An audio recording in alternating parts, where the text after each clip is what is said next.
My fellow Americans, the left's attack on assault weapons is back. There is no doubt that it's a tragedy when anyone takes the life of another without cause. But to blame assault weapons for these tragedies would be like, well, blaming airplanes for the 9/11 attacks. The problem lies with the perpetrator, not the tool used to commit the crime. The left is now screaming from the rooftops that there is no good reason for any American to own an assault weapon, that they're not good weapons for defense or for hunting. Frankly, they're missing the point.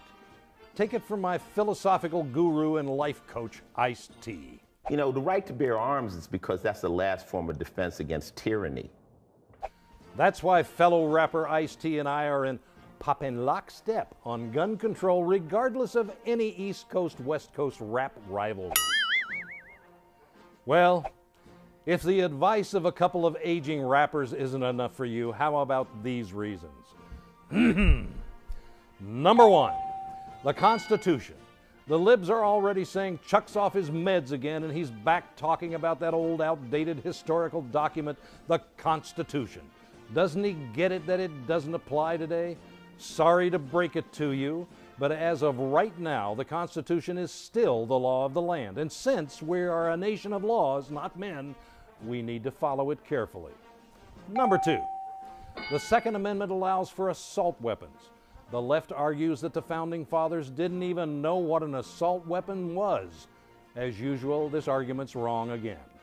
To say that the Constitution limits the kinds of guns we can own would be like saying it also limits the kinds of religion people can practice.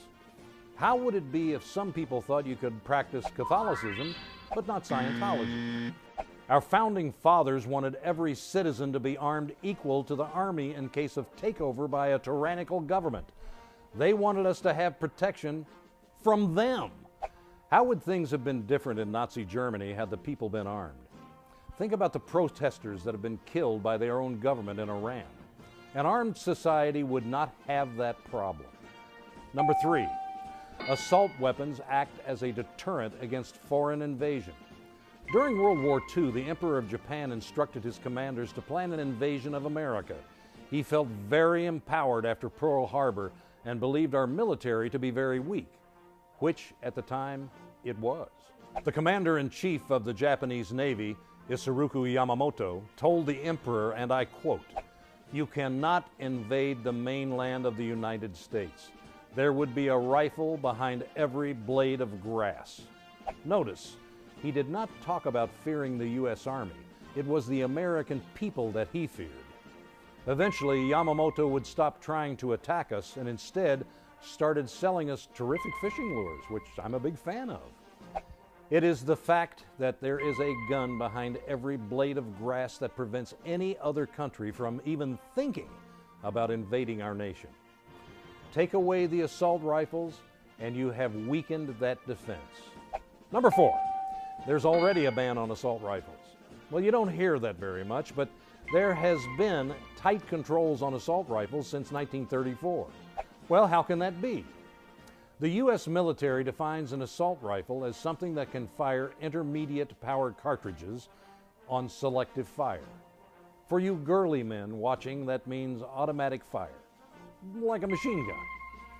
The left invented the term assault weapon to describe rifles that bear some similarity to real assault rifles, like this one.